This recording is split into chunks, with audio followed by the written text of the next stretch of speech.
네, 내마막당 오늘 우리의 주제는 암 환자들의 궁금증 3편으로 염증은 불, 암은 얼음이라는 내용을 가지고 오늘 이야기를 해보도록 하겠습니다. 내모막당이 연지도 이제 벌써 한 3년이 돼가는데 사실 변변치 않게 배울 수 있는 공간도 마련하지 못했지만 내모막당은 그 자신의 몸에 대해서 스스로 배워야 될 때가 되었다. 그리고 자신의 몸을 알고 관리해야 되는 시대가 되었다라는 것을 이미 3년 전에 환자 중심적인 의료 체계를 시작한 것이 되겠습니다. 이번에 제가 이제 한 달 전에 이제 두 번째 책이 나왔고, 두 번째 책이 이제 이렇게 반향을 일으키지는 못하는 것 같습니다. 많은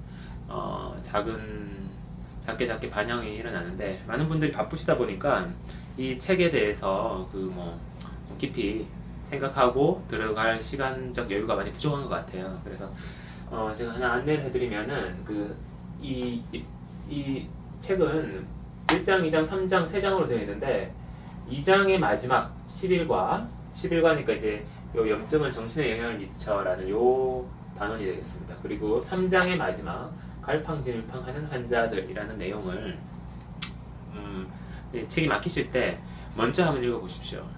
이 부분을 읽으면은 상당히 이 책의 어떤 특별함을 느끼실 수가 있습니다. 그래서 요거 하나 추천드리겠고요. 이번 책에서 제가 얘기하는 중요한 내용 중에 하나가 염증의 이제 11가지 특징을 가지고 염증이라는 걸 전체적으로 설명하는데, 염증이라는 거는 염증이라는 건 다양한 표현이죠. 사실 아플 때 염증이라고 하기도 하고 여러 가지가 있는데, 염증 조직, 그게 조금 작은 경우가 있고 조금 큰 경우가 있는데, 염증 조직이 있을 때 이게 이제 사실 염증 조직이 있는 게 염증이라고 볼 수가 있죠. 그리고 그게 작은 경우에 한 번에 쉽게 사라지는 경우도 있고, 조직이 크면 잘 사라지는데 시간이 걸린다, 이렇게 보면 되는데요. 이번 책에서 염증을 이렇게 이야기하면서 암에 대해서도 함께 진행을 하고 있습니다.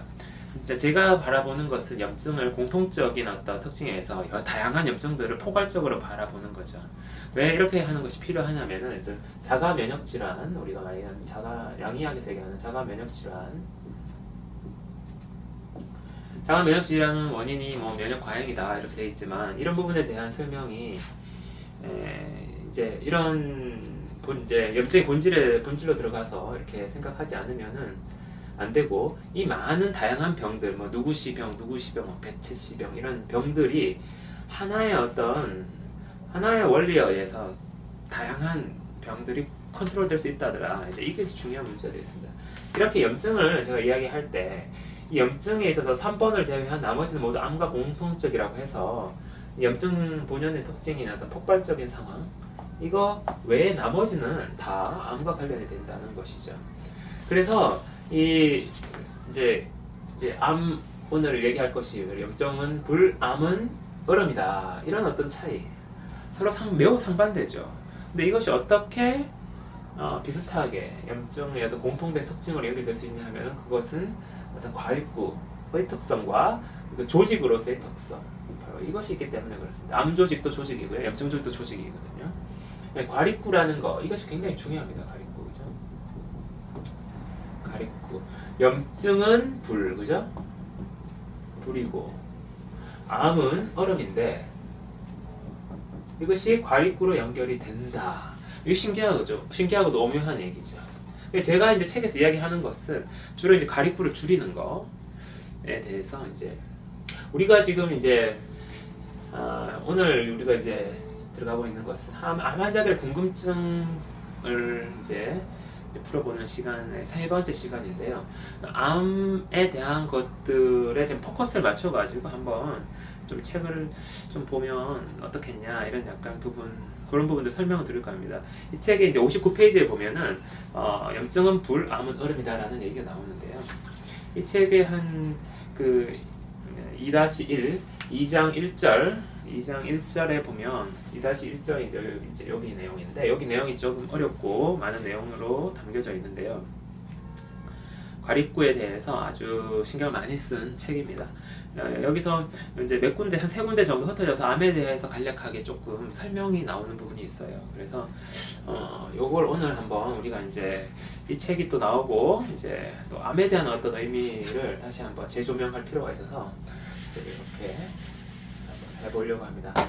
우리가 과립구라는 것이 공통된다고 했는데 과립구 먼저 한번 보죠. 옛날 동영상 보신 분들 아시겠지만 과립구는 백혈구 중에서 세 가지, 백혈구는 뭐 크게 6가지 정도 되어 있는데 과립구가 이렇게 되고 그 다음에 임파구, 림프구라고도 하죠. 림프구, 그 다음에 단핵구, 배식세포가 되는 단핵구가 이렇게 되어 있습니다.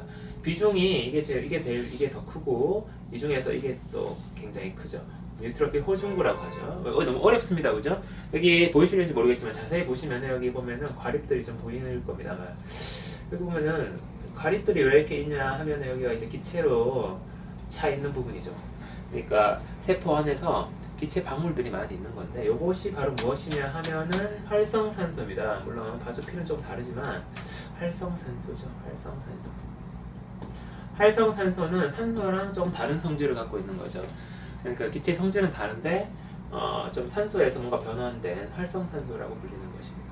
우리가 활성산소에 대해서는 문제시하는 경향이 많은데 그 중심에 바로 과립구가 있는 겁니다. 우리 몸에서 활성산소를 만들어내는 주된 원인이 되는 물질이죠. 세포죠. 그 세포가 조직 세포로 가면 조직 세포들도 이제 영향을 미쳐가지고 조직 세포들에서도 활성산소가 생깁니다. 모든 세포에서 조금씩 생길 수 있는데 거기서 가장 큰 동력원이 되는 거는 과립구다. 과립구가 염증과 암의 현상, 염증의 증상이 있고 암의 증상도 있겠죠. 근데 이런 것들의 과립구가 원인이 됩니다. 우리가 이제 백혈구를 보면 이제 좀 기준이 있는데요. 그 백혈구가 이렇게 혈액 수치 검사상의 기준치를 보면은 4,000개에서 1,800개 정도로 이렇게 이제 범위가 나와 있고요. 호중구는 이 중에서 이제 가장 많은 부분을 차지하는 게 아까 호중구라고 말씀드렸는데 여기서 과립구가 많고 과립구 중에서 호중구가 많고 전체적으로도 호중구가 상당히 많은 거죠. 요거 이제 2,000개에서 7,000개 해가지고 혈액 1cc당 이 정도 있다. 35에서 70% 정도 된다. 호상구는 5%, 림프구는 19에서 50% 이렇게 이제 정상 범위가 규정이 되어 있습니다. 이 정상 범위는 사실 거의 의미가 없다고 보시면 되는데요. 이런 내용은 너무 광범위하게 잡혀 있고, 그 다음에 뭐 림프구 같은 경우에 뭐 19% 안 되면은 뭐 이거 좀 약간 위험 신호로 봐서 문제시하는 어떤 그 문제가 되는 어떤 지점, 문제가 일어날 수 있는 어떤 최소량의 어떤 기준이라고 보시면 되죠. 여기 안에 들어갔을 때 어떤 이 많고 적음의 의미는 크게 없다라고 보시면 되고, 19 안 될 때 호상구가 뭐 좀 넘어갈 때는 많은데 호상구가 막 넘어가서 많아도 뭐라고 뭐 이렇게 얘기할 수가 없어요. 얘기할 수 있는 내용이 지금 현대의학으로서는 없어요. 종양 표지인자 같은 이런 것들이 좀 많아지면 종양에 의심을 하고 이렇게 하는데 호상구가 많다고 해서 꼭 종양이라고도 하진 않기 때문에 호상구는 이 정도 안에, 림프구는 여기가 해서 요만큼. 호중구를 보시면 이렇게 되는데 2,000에서 7,000을 갖다가 이렇게 생각해보면 대충 35%에서 한 70% 정도의 비율을 차지하고 있더라. 백혈구 전체 중에서라는 얘기죠. 근데 우리가 이제 제가 많이 말씀드린 대로 54% 이하로 떨어지면은 무기력증이 생긴다 그랬죠. 활력이 떨어지니까. 이 과립구는 활력의 원인이죠. 염증의 원인이기도 하지만 활력의 원인입니다. 그래서 무기력증이 생기는데 이제 보시다시피 정상 범위가 거의 한 35%에서 이런 범위까지도 되어 있기 때문에 거의 54% 이하로 뭐 떨어지는 경우 물론 있습니다만은 일반적으로 우리가 뭐 병원에 있지 않고 우리가 살아가면서 54% 밑으로 떨어질 일은 많이 없거든요. 그러니까 이 범위가 굉장히 광범위하게 잡혀져 있더라는 거죠. 그래서 이 호중구라든지 어떤 호중구의 많고 적음, 뭐 림프구 같은 경우에는 많고 적음에 따라서 뭐 면역력이 약간은 관련이 있다라는 걸 알고 있지만 호중구의 많고 적음에 대한 현대의학적 소견이 지금 현재 없는 상태다 이렇게 보시면 되고, 이 부분에 있어 가지고 가리구에서 제 책에서 굉장히 중요한 얘기를 하고 있다라고 보시면 됩니다. 불이 나죠, 그죠? 불이 나는 거는 뭡니까? 붙었다라는 거죠, 그죠? 붙었다. 발화점 이상으로 자연계에서 불이 나면은 불이 딱 붙으면 그 다음부터 팍팍 타죠, 그죠? 이게 이제 탈 게 있으니까 타는 건데, 여기 붙었다, 뭐가 붙었냐 하면 가리구가 붙었다라고 생각하면 되죠. 염증 조직이 이렇게 있을 때 염증 조직에 가리구가 붙었다는 거죠. 가리구들이 모여서 붙는 거죠. 이게 염증 조직의 의미라고 제 책에서 설명드리고 있는데요. 이게 붙었다, 불이 붙으면 뭐 어떤 상태인지 잘 모르겠지만 이게 이제 산소 부족 상태예요. 산소 부족 상태. 산소가 왜 부족한? 산소 너무 부족하면 불이 꺼지겠죠. 근데 산소가 달리죠. 산소를 이렇게 더 불어 넣어주면 불이 더 활활 타오릅니다, 그죠? 근데 불은 산소의 한계가 산소가 좀 모자라기 때문에 어쩔 수 없이 불이 너무 크게 붙지 못하고 불이 붙어 있지만 그대로 그냥 어느 정도 산소가 달리는 상태에서 있게 되죠. 이 산소가 달리는 부족한 상태, 이것이 중요한데 제 책에서 설명드리기를 가리구의 가장 중요한 특징은 뭐냐? 저산소를 좋아한다. 산소가 적은 것을 좋아하죠. 그래서 가리구가 염증 조직에 붙었다라는 말이 됩니다. 또 암조직이 있다고 생각했을 때요. 암조직은 얼음인데 가리구가 어떻게 붙을 수 있냐? 이 암조직은 산소가 막힌 지역이다. 산소 공급이 막힌 지역. 그래서 뭐 완전히 막힐 수도 있고 좀 부족할 수도 있는데요. 이렇게 부족한 지역이다. 이것도 똑같은 특징이에요. 그러다 보니까 요거는 불이 붙은 건 아닌데 여기 무슨 뭔가 얼음처럼 뭔가 있잖아요. 딱 막혀 있는 거죠. 차갑게 돼 있죠, 그죠? 우리 몸은 피가 흘러서 따뜻해야 되는데 이렇게 막혀서 좀 차가운 지역이 돼 있어요. 여기에도 가리구가 붙는다라는 거죠, 그죠? 그리고 항상 이제 제 책에서 설명하기를 항상 붙어 있는 건 아니고 활력을 나타낼 때 떨어졌다가 활력이 또 줄어들 때는 이쪽에 붙어서 이렇게 또 쉬고 한다, 이렇게 적혀 있습니다, 그죠? 이 가리구가 모였을 때 염증이라는 불은 폭발적인 에너지를 내죠. 가리구가 모여서 가리구가 에너지를 빠르게 사용하는 역할을 하면서 폭발적으로 사용하면서 산소는 부족하지만 굉장히 폭발적으로 활력이 상승되는 상황이라고 보시면 되겠습니다. 산소가 막힌다. 이렇게 산소가 막힌 지 어떻게 생겨나냐면은 교감신경의 조임. 교감신경이라는 거는 말초 동맥을 수축시킨다라고 되어 있는데 동맥을 수축시키니까 어떻게 되겠습니까? 안에 혈액 공급이 줄어들게 되겠죠. 그러면 혈액이 적은 지역이 생겨나게 되고 혈액이 적은 조직, 그죠? 막힌 조직이 생겨나는 거죠. 이게 이제 어떤 정도로 딱 형성되면은 암 조직이 되는 건데요. 이렇게 해서 이 동맥이 수축되면서 덩어리를 키웁니다. 우리가 많이 알려져 있는 악성 종양 중에서 뭐 고형 살리드 튜머라고 하는데 이 종양 같은 경우에는 이렇게 중간에 종양이 크게 있다면 중간에 가운데 3분의 2 지역은 혈액이 적은 지역, 주변에는 교감신경의 조임에 의해서 혈액이 더 줄어들 수 있죠. 주변 지역은 만약 주변 지역이 또 혈액이 많이 줄어들고 이 덩어리를 키우게 되면은 암 조직이 커지는 것이 됩니다. 이것뿐만 아니라 편평세포암이나 흑색종도 색깔이 어둡죠. 편평세포암도 작게는 그렇고 몸 전체에 흩어져 있는 암들, 예를 들어서 편평세포암하고 흑색종, 그다음 기저세포암 같은 것도 있는데요.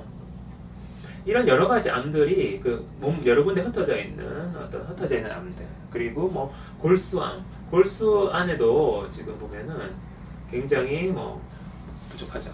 골수 안쪽도 혈액이 적은 지역이 산소가 이렇게 이제 동맥의 조임에 의해서 산소 부족한 지역이 될 수 있고 가리구들이 많이 모일 수 있는 지역입니다. 육종, 살코마 같은 경우에도 그렇지 않나 이렇게 생각하고 있고요. 그 다음에 다양한 이제 암들 종류, 백혈병 같은 경우에는 미성숙 가리구가 많이 증가해서 아주 몸 전체적으로 또 가리구가 많이 증가되는 이런 상태라고 보시면 돼요. 이런 전체적인 것들이 대체로 다 이런 거와 관련이 있다라는 겁니다. 네.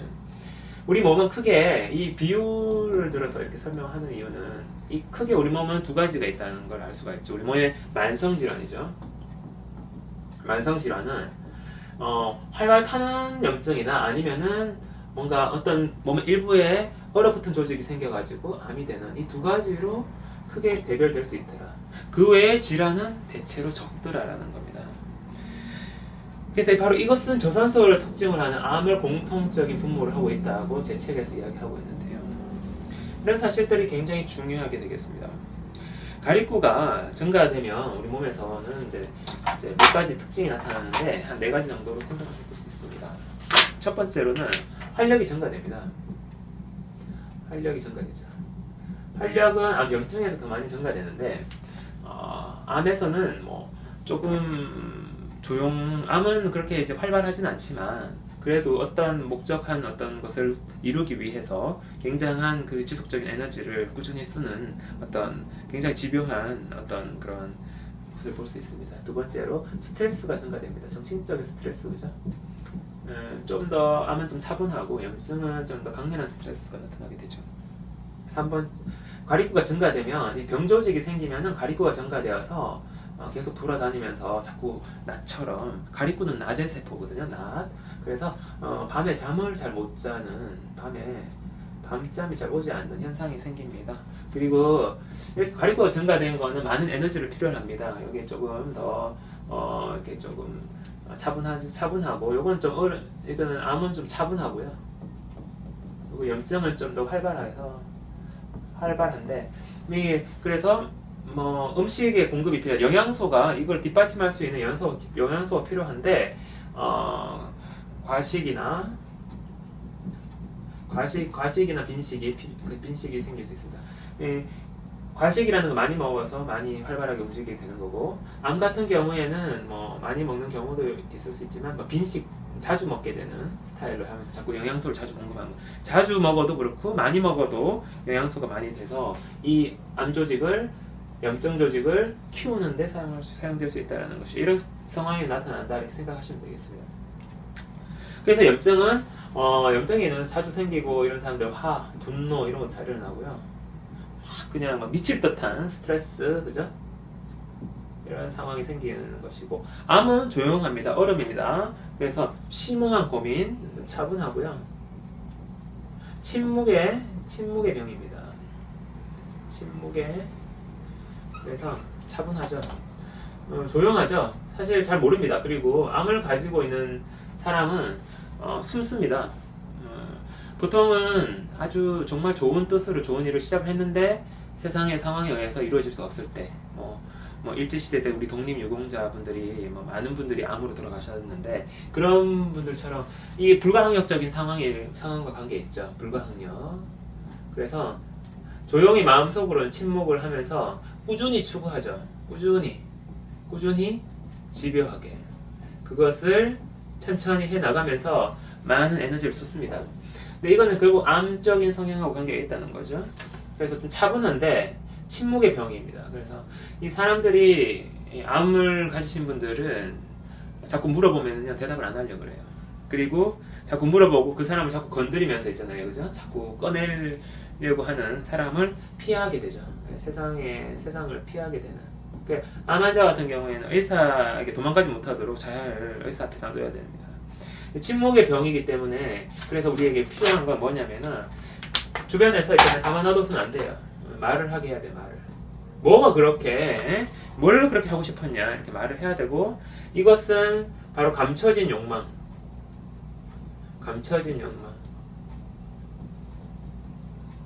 우리 감춰진 마음속에 어떤 욕망이 되죠.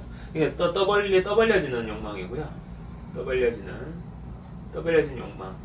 세상 다 압니다. 염증이 많은 사람, 자주 일어나는 사람들의 어떤 이 활발하면서 시끄럽게 하면 다른 사람, 주변 사람들이 많이 귀찮아할 정도로 알게 되죠. 그렇지만 암이 있는 사람들은 감춰진 욕망이 있죠. 그건 이제 좀 무리한 거일 수 있죠. 이게 세상에 어차피 안 되면은 어느 정도 포기할 줄 알아야 됩니다. 그래서 말을 하면서 풀고 단념하는 것이 필요하다. 단념하는 것이 필요하다는 것이 감춰진 욕망이 있습니다. 피해서는 안 된다. 이런 상황이라고 보시면 되고, 그 암이 빠르게 성장하는 이유가 있죠. 암이 빠르게 성장하는 거 이유는 염증이라는 거는 가립구를 소모하면서 가립구 소모가 일어나요. 가리고 소모하면서 또 모여 있는데 또 소모하면서 발산시키고 가리고는 또 사라지면서 또 염증 조직도 또 키우거나 또 많이 먹어서 과식, 폭식 해가지고 많이 먹어서 또 가리고가 또 모이고 하는 이런 스타일로 가는데 가리고 소모가 많아요. 그만큼 에너지를 아주 많이 쓰고 폭발적으로 쓰는 건데 이 암에서는 좀 차분하기 때문에 가리고의 낭비가 적어요. 가리고 낭비가 소모돼서 없어지는 게 적고 낭비가 적고 가리고가 한번 올라가면 잘 안 내려와요. 한번 올라가면은 내리기도 어렵죠. 적고 한번 가리고가 올라가 버리면은 내리기 어렵죠. 그래서 암이 요런 이제 소모되지 않는 바로 가리고 낭비가 적은 거는 바로 에너지가 어디로 간다? 가리고의 암 성장의 어떤 암 덩어리, 그죠? 덩어리를 키우는 쪽으로 에너지가 더 집중돼서 더 빠른 속도로 암은 커지면서 이렇게 발전이 된다라는 얘기입니다. 그래서 우리가 이 불타는 에너지보다는 여기는 이제 조직의 살찜, 여기 두 가지로 볼 수 있죠. 불타는 에너지하고 조직의 어떤 살찜, 그죠? 살찜, 이 살찜이라는 거는 뭡니까? 산소가 적은 지역의 증가를 뜻하는 거죠. 그만큼 가리고의 비율이 올라간다. 우리가 정상적으로 이렇게 길게 잡고 있지만 사실은 크고 작음이 큰 의미가 있더라라는 것입니다. 우리가 이제 마지막으로 말씀드릴 거는 만성병이죠. 만성병이라는 거는 세 가지로 볼 수 있는데 첫 번째 만성염증. 만성적으로 낫지 않고 한 달에서 6개월 정도 계속 오래가는 염증이죠, 그죠? 암도 만성병입니다. 우리가 암을 갖고 계속 한 6개월, 1년 살다가 나중에 심해지거나 아니면 낫거나 이렇게 할 수 있는 거죠. 그 다음에 빈번한 염증. 우리가 면역력이 좀 좋은 젊은 사람들은 염증이 오래 가지 않는데 염증이 생기자마자 생기고 사라지면 또 다시 생겼다가 또 생기고 금방 또 생깁니다. 이런 것들이 빈번한 염증이라고 하는데 이런 것들이 다 이제 만성 질환하고 관계가 있습니다. 이런 부분들은 우리가 이 과립구의 문제를 들여다봐야 한다라는 것이죠. 일단 이제 세 가지가 두 가지가 염증이고 하나가 암인데 이 만성병은 결국 가립구를 조절함으로써 치료할 수 있다. 가립구 조절에 제일 중요한 게 무엇이었습니까? 면역요법이었죠. 면역요법은 네 가지로 구성되어 있고 제가 동영상에 잘 설명을 해놨는데요. 면역요법, 네 가지 면역요법. 네 가지 면역요법 뭘로 정의할 수 있습니까? 첫 번째는 소진입니다. 소진을 할 수 있는 현대인의 생활을 잡아주는 거죠. 그 다음에 온열입니다. 온열을 반신욕이나 뜨거운 물이라고 하는데 뜨거운 물을 통해서 온열을 가한다라는 얘기인데 결국 이런 부분을 통해서 우리가 가립구를 줄이고 이 전산소를 좋아하는 가립구를 줄이는 것이 줄어들면 이 조직들은 줄어들게 돼요. 이런 원리가 되는 것입니다. 그래서 오늘 염증은 왜 불이고 암은 왜 얼음인지 오늘 우리 책에 나와 있는 책에 한 3군데 정도 흩어져 있는 내용을 좀 정리를 해보았습니다. 시청해 주셔서 감사하고요. 새해 복 많이 받으시기 바랍니다.